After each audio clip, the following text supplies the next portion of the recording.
네, 이사야서 11장으로 또 건너뛰어서 왔는데요. 어, 1절부터 9절까지인데 아주 유명한 구절들이 참 많은 부분입니다. 1절부터 한번 보겠습니다. 이새의 줄기에서 한 싹이 나며 그 뿌리에서 한 가지가 나서 결실할 것이요. 이새의 줄기에서 한 싹이 난다. 이게 예수 그리스도를 가르치죠. 특히 우리 이제 CCC는 우리가 순장님 이제 순모임 막 그렇게 얘기하잖아요. 순이라는 표현을 쓰는데 그 순이 바로 이사야서 11장 1절에서 나온 그, 그 이런 개념이에요. 여기서 싹을 이제 순으로 보고 우리가 이제 어, 이 순은 예수 그리스도 그리고 또 이중적인 의미가 있죠. 순은 그 자체가 생명력이 있는 거잖아요. 이제 뻗어나갈 수 있는 능력이 있고 그런 의미에서 우리가 이제 순모임 할 때 순이라는 개념을 쓰는 거잖아요. 여기서 이세 줄기에서 나오는 한 싹은 분명히 예수 그리스도를 가르치는 겁니다. 근데 왜 이세 줄기에서 나온다고 얘기를 했을까요? 이걸 한번 좀 생각해 볼게요. 이세는 이제 분명히 그 다윗의 그 조상이죠. 다윗의 조상인데 어, 그러니까 다윗의 조상이니까 예수님의 조상도 맞죠. 예수님 조상도 맞는데 어, 그왜 하필 다윗의 줄기라고 안 하고 그 이세의 줄기라고 했을까요? 이세는 이제 다윗의 아버지잖아요. 그러면 예수님을 가리킬 때 다윗의 줄기에서 한 싹이 나며 이렇게 얘기해도 될 것 같은데 왜 이세 줄기에서 한 싹이 나며 이렇게 얘기를 했을까요? 이거는 이제 어, 우리 종교개혁자 존 칼빈이나 여러 학자들이 어, 그리스도의 비하, 이건 신학적인 용어인데 그리스도의 비하의 측면에서 다윗의 줄기가 아닌 이새의 줄기로 이렇게 성경이 표현을 한 것이다. 이렇게 봅니다. 그러니까 그리스도를 깎아내린다는 게 아니고요. 예수님을 막 깎아내린다는 게 아니고 예수님이 스스로 낮아지셨잖아요. 그것을 이제 그리스도의 비하라고 하거든요. 이제 그런 의미에서 예수님이 만왕의 왕이심에도 불구하고 아주 낮은 이 땅에 오셨기 때문에 이제 그런 그리스도의 낮아짐이라는 의미에서 왕이었던 다윗보다는 2세 그냥 목동이었던 2세의 표현을 가지고 왔다. 그래서 예수님은 2세의 줄기에서 보잘것없는 그곳에 그곳에서 그런 집안에서 예수님께서 태어나셨다. 나오셨다. 그러니까 이것은 아주 힘없고 아주 연약한 그런 곳에서 이 만왕의 왕이고 창조주 대신 예수님이 오셨다라는 것이죠. 아, 그런 메시지가 있고요. 줄기라는 것은요, 구루터기라는 뜻이 있습니다. 음, 히브리어로 깨자인데 이건 구루터기를 가리킵니다. 구루터기는 이제 나무는 다 베어서 없어지고 이제 그 미둥만 남아 있는 거잖아요.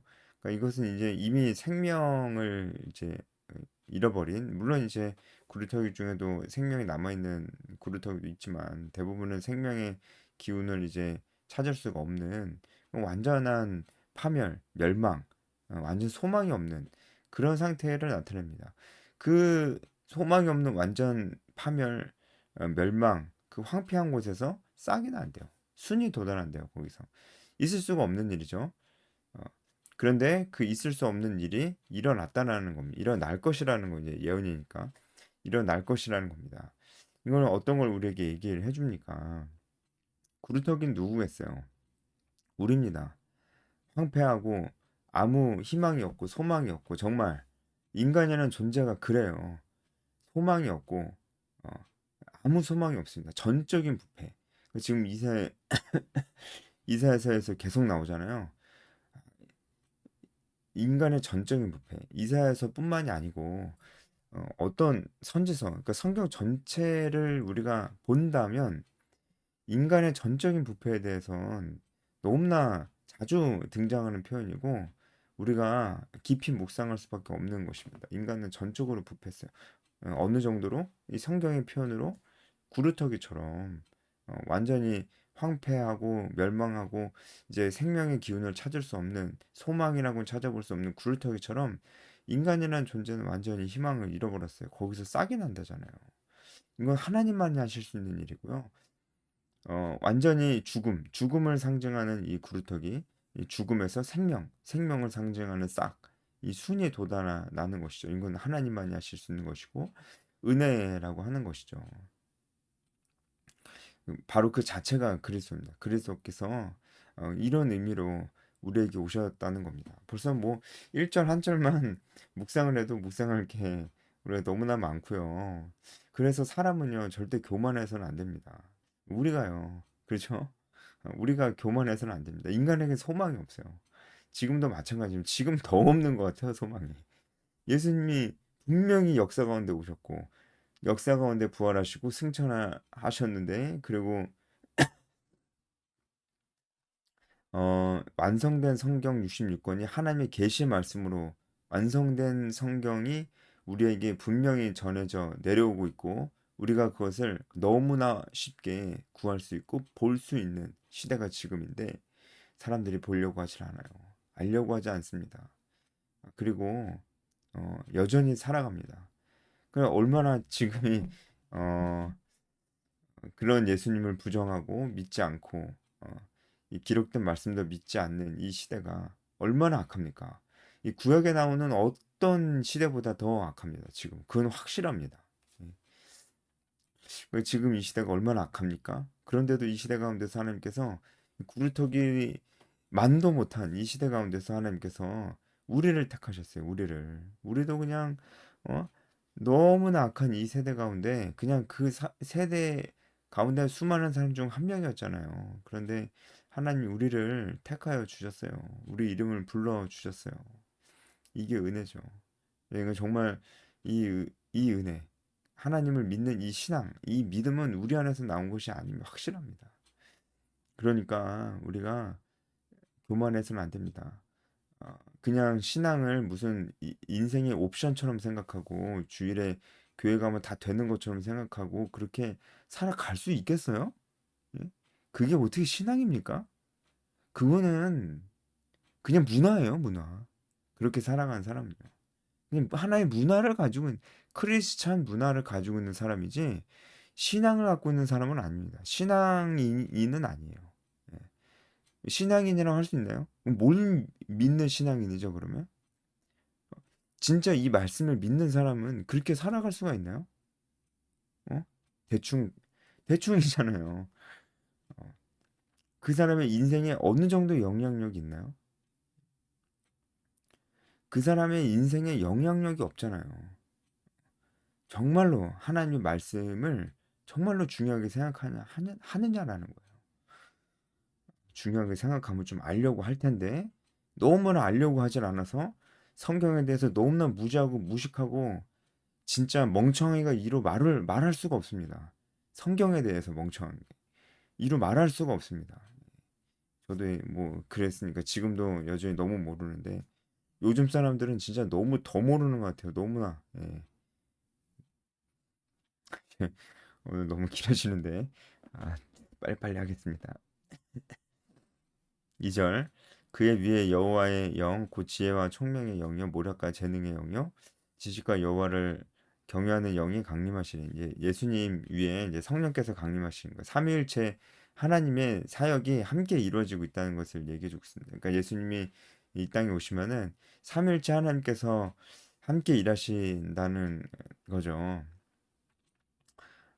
지혜와 총명의 영 이것은 다 다스리 다스리고 주관하고 심판하는 데 필요한 것들을 다 얘기하고 있어요. 모략과 이 모략이라고 하면 막 되게 무슨 계략이고 뭔가 속임수는 것 같은데 그게 아니고요.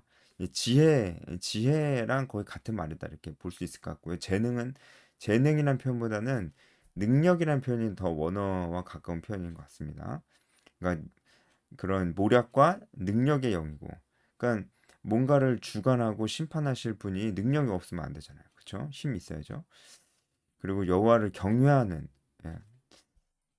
여호와를 경외하는, 그래서 여기 삼위일체 하나님께서 어, 함께 사역하시는 것입니다. 그렇죠?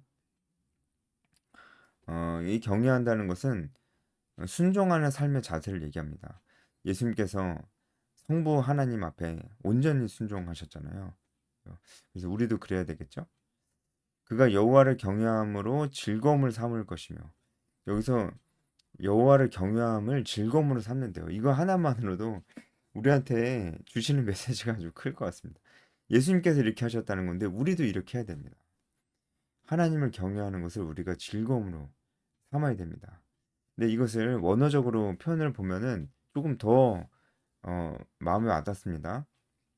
어, 여호와를 경외함을 하는 것을 즐거움으로 삼는다고 돼 있는데, 원어적으로는 즐거움으로 삼는다는 말도 되지만 아, 호흡한다는 말도 됩니다. 호흡. 그러니까 이것을 원어적으로 한번 해석을 해보면 여호와를 경외하는 것을 일상의 호흡으로 삼고 살아간다는 거예요. 그러니까 그냥 숨 쉬듯이 하나님을 경외하는 거죠. 숨 쉬듯이. 그러니까 늘 하나님을 경외하고 있는 거예요. 이런 삶은 어떤 삶일까요? 우리가 한번 좀 진지하게 묵상을 해봅시다. 숨 쉬듯이 하나님을 경외하는 삶이 뭘까요? 하나님을 경외하는 삶이 뭐예요? 순종하는 삶이잖아요. 뭐 다른 것도 다른 것으로도 표현할 수 있겠지만 가장 간단하고도 명료한 설명이 순종하는 삶이다라고 볼 수 있을 것 같아요. 하나님을 경외하는 삶은 순종하는 삶. 순종하려면 하나님의 말씀을 알아야 되겠죠? 그 말씀을 늘 기억하고 하나님이 어떤 분이신지를 늘 기억하고 인지하고 있는 상태에서 늘 그런 상태에 있는 거예요. 늘. 그리고 그 말씀을 기억하고 그 명령에 순종하는 사람입니다. 그 제가 늘 말씀을 드리지만 그 명령의 말씀은 우리가 입술로 삶으로 복음을 전하는 삶입니다. 혼자 그냥 예배만 드리고 혼자 기도만 하고 그런 삶은 아니에요. 하나님께서 우리에게 명령하신 것은 분명히 그러므로 가서 너희는 가서 모든 민족에게 가서 세상 속으로 가라고 우리에게 얘기를 하고 있기 때문에 하나님 명령에 순종하는 삶은 혼자 열심히 무슨 돛 닦는 것처럼, 여러분 기독교는 돛 닦는 종교가 아닙니다. 기독교 돛 닦는 종교예요? 아니에요. 기독교는 무슨 선비 같은 굉장히 이제 선비처럼 도덕적으로만 살아가는 거, 그거 기독교 아닙니다. 물론 우리의 삶에 도덕적으로 살아가고 돛 닦는 것처럼 비슷하게 골방에서 기도하고 말씀 보는 삶이 포함이 됩니다. 하지만 그것만 있으면은 안 된다는 거죠. 안 된다는 거죠. 우린 세상으로 나가야 됩니다. 그리고 우리 어떻게 살아야 될까요? 입술로 복음을 전해야 돼요. 그리고 삶으로 복음을 전해. 삶으로 복음 전한다는 건 뭡니까? 하나님께서 우리에게 알려주신 도덕적, 윤리적 가치 기준을 그 기준대로 우리가 먼저 살고 사람들로 하여금 그렇게 살게끔 해야 돼요. 여러분 지금 탄핵 정국이잖아요. 그 막 정치적으로 아주 좌우 대립이 아주 극명합니다.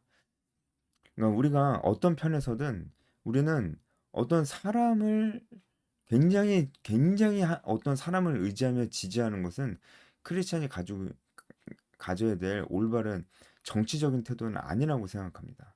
어떤 사람인데 지금 뭐 어, 어, 윤석열 대통령이든 뭐 이재명 대표든 어떤 사람이든 사람을 너무나 전적으로 의지하면서 지지하는 것은 아니라고 봅니다. 물론 지지를 하는 거죠. 지지하는 건 괜찮은데 그 사람을 이 이제 그 사람에게 모든 것이 달려 있다는 듯이 이제 그것은 아니라는 거죠. 우리는 사람보다는 가치를 우리 정치적인 어떤 의견을 갖는 것에 기준으로 삼을 필요가 있습니다. 예를 들어서 지금 우리가 기준으로 삼기에 아주 좋은 성경적 가치는 뭐냐면 자유입니다. 자유.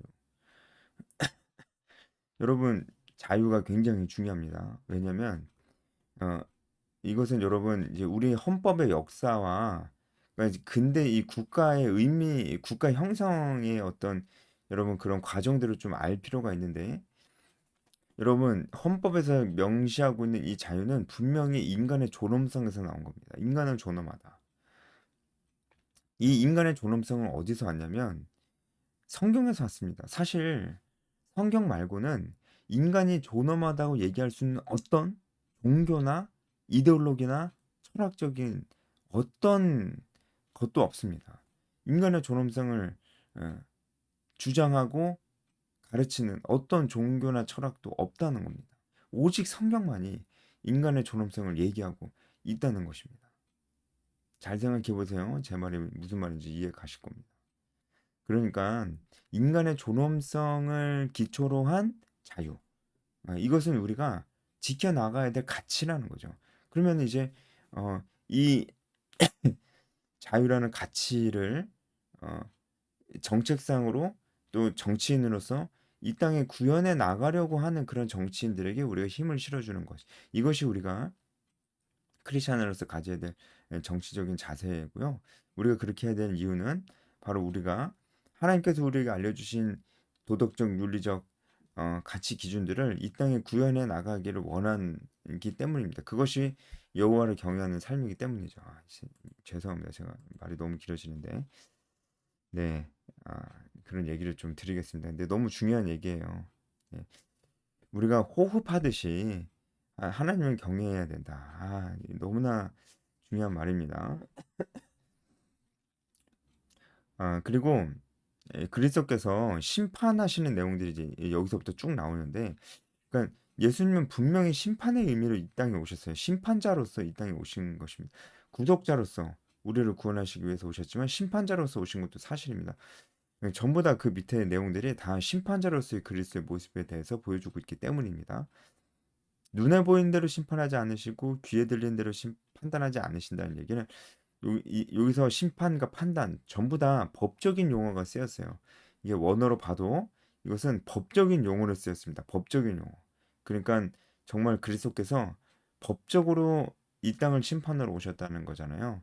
근데 눈에 보이는 대로 귀에 들리는 대로 심판하지 않으실까라는 것은 어, 그 사람의 중심을 보시고 심판하신다는 거예요. 그러니까 하나님께서 우리의 중심과 마음을 보신다. 그러니까 이것을 하나님께서 굉장히 중요하게 여기신다는 것은 정말 이 이사야서에서 또 계속 나오고 성경 전체적으로도 계속 나오는 거죠. 우리의 중심, 우리의 마음, 그것이 어디에 있는가? 하나님께서 심판하실 것이다. 그리고 이제 예수 그리스도의 이 심판은 그리스도께서 초림, 어, 성육신 하심으로 이 땅에 오심으로써도 어느 정도 실현이 되었습니다. 예수님께서 오시는 것 자체가 심판이었습니다. 왜냐하면 예수님께서 오심으로 말미암아 이제 그럼에도 불구하고 그 이름을 믿지 않는 자들은 이미 심판을 받게 된 것이잖아요. 물론 나중에 최후의 심판대 앞에 서게 될 것이지만 믿지 않음으로 이미 심판을 받은 측면도 있습니다. 그러므로 예수님의 초림과 재림 둘 다 심판의 측면이 있습니다. 예수님께서 심판을 하신다는 거죠. 4절 공의로 가난한 자를 심판하고 겸손한 자를 판단하고 여기서 가난한 자와 겸손한 자들은 어, 한마디로 좋은 사람들이에요. 잘하고 있는 의인들입니다. 이 가난한 자는 물질적으로 가난한 자만 얘기하는 게 아니고요. 심령이 가난한 자, 예수님께서 팔복 산상수훈 설교하실 때 심령이 가난한 자 얘기하죠. 이 심령이 가난한 자는 하나님을 전적으로 의지하는 사람입니다. 하나님을 전적으로 의지하는 자도 심판을 받을 것이고 겸손한 자도 비슷하죠. 심판을 받을 것인데 이 심판은 좋은 의미로서 심판입니다. 심판은 받겠죠. 근데 하나님께서 그들을 그 심판의 결과로서 그들에게 생명을 주시겠죠. 그렇죠? 그러니까 심판은 이들에게 아주 좋은 일입니다. 어, 이렇게 하나님을 전적으로 의지하면서 사는 삶이 굉장히 힘들었을 텐데 그들에게 있어서 심판은 이 모든 것을 위로받을 수 있는 그런 순간인 거죠. 우리도 그런 의미에서 심판을 기다리는 겁니다. 하나님 우리 심판해 주세요. 기다리는 거예요. 그렇죠? 하지만 불의한 자들은 이 심판이 정말 영원한 불못에 던져지는 아주 무서운 순간이 되는 것이죠. 그렇죠? 어, 그의 입에 막대기로 세상을 치고 그의 입술의 기운으로 아기를 죽인다. 그래서 입의 막대기와 입술의 기운은 같은 표현인데 바로 하나님의 말씀을 나타냅니다. 성경에서 하나님의 말씀을 나타낼 때 그 입에 말씀의 검이라는 그런 표현이 쓰이고요. 또 하나님의 말씀이 검으로 표현이 되는 경우도 많이 있습니다. 여기서 막대기가 예, 검과 같은 의미로 쓰였고요. 입술의 기운은 하나님의 입술에서 나오는 하나님의 말씀을 의미합니다. 그래서 하나님의 말씀이 세상을 치고 악인을 죽이죠. 그죠? 하나님의 말씀은 진리이고 진리는 변하지 않는 것인데 변하지 않으므로 판단과 심판의 기준이 되는 것이죠. 그래서 이, 이 진리를 기준으로 악인들이 갈려지고 그들은 자신들의 악행으로 말미암아 심판을 받게 되는 것이죠. 그래서 아유 오늘 좀 말이 길어진데 죄송합니다. 그래서 제가 또 하나 생각나는 게 뭐냐면요. 우리가 이 땅에서 해야 될 것이 하나님께서 우리에게 알려주신 도덕적, 윤리적, 가치관적 기준들을 우리가 먼저 지키고 그리고 이 땅에 그것이 구현되도록 하는 것이 우리가 또 이 세상에서 해야 될 일이죠. 그런 의미에서 우리가 지금의 우리 정치를 보면서 우리가 판단하고 우리 정치적인 어떤 의견을 가질 때 우리가 이렇게 해야 될 필요가 있습니다. 아까는 자유라는 가치를 우리가 중요하게 여겨야 될 필요가 있다고 얘기했죠. 두 번째로 제가 드리고자 하는 것은 법입니다. 법. 법. 여러분 사람을 맹종하는 것보다는 이 법을 중요하게 여기는 사람을 아, 우리가 뽑아야 됩니다. 법이 중요합니다. 사람 위에 법이 있어야 됩니다. 그리고 이 법을 우습게 여기지 않는 사람이 어, 그런 사람이 어, 정치 이제 그 그런 사람에게 우리가 힘을 실어줘야 되는 것이 맞습니다. 왜냐면은 하나님께서는 이 법을 굉장히 중요하게 여기시거든요. 여기서 더 설명하지 않겠습니다. 너무 길어질 것 같아서. 네, 넘어가고요. 공의로 그의 허리띠를 삼으면 성실로 그의 띠를 삼으려. 공의와 성실이 허리띠가 된다는 건요. 예, 허리띠는 보통 전쟁에 나갈 때 이제 허리띠를 전신갑주에도 띠가 있잖아요. 그런 의미도 있고 몸에 항상 이제 둘러져 있는 것이 띠이기도 했습니다. 그래서 공의와 성실은 예수님께서 항상 가지고 있으신 속성이고 그리고 그것을 가지고 전쟁에 나가듯이 이 땅에 와서 심판을 하실 것이라는 거죠. 여기서 성실은 뭔가를 꾸준히 한다는 의미보다는 견고함, 든든함, 진실함을 의미하고 있습니다. 그러니까 하나님께서는 공의로우신데 그것이 견고하고 든든하다는 거죠. 그런 의미가 있습니다. 6절부터 9절까지 빨리 그냥 이제 설명을 드릴게요. 우리 찬송가에서도 부르고 유명한 찬송가로도 있듯이 너무나 유명한 구절이죠, 이거는. 6절부터 이제 8절까지는. 이것은 양육강식이라는 것이 사라진 어, 그 시대가 메시아 그리스도와 함께 올 것이다라는 것을 예언하고 있습니다. 네, 이것은 우리가 두 가지로 좀 생각해 봐야 될 필요가 있습니다. 예수님께서 오심으로 말미암아 어, 이런 시대가 이미 도래했어요. 그러니까 우리가 지금 살고 있는 시대도 이와 같은 시대입니다. 어떤 의미에서요? 영적인 의미에서 이런 시대입니다.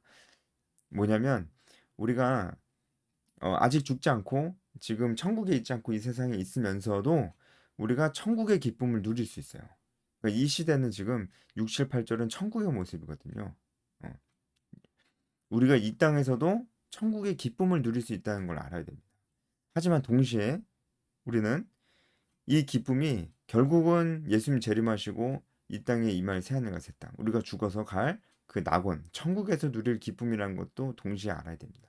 그러니까 6, 7, 8절은 예수님 재림 이후에 이 땅에 펼쳐질 완전한 하나님의 나라에 대한 묘사이기도 한 것입니다. 두 개 다 있어요. 두 개 다 기억해야 됩니다.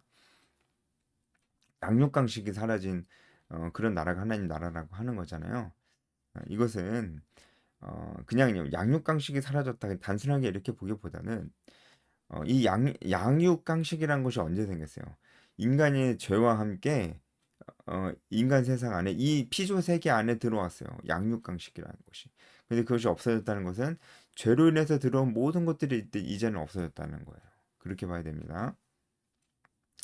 근데 거룩한 산 모든 곳에서 해됨도 없고 상함도 없다는 것은요. 이것도 죄와 연관해서 우리가 봐야 됩니다.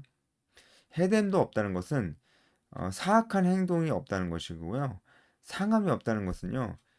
타락과 부패가 없다는 겁니다. 다 죄와 관련돼서 생각을 해야 됩니다. 그래서 물이 바다를 덮은 같이 여호와를 아는 지식이 세상에 충만할 것이라.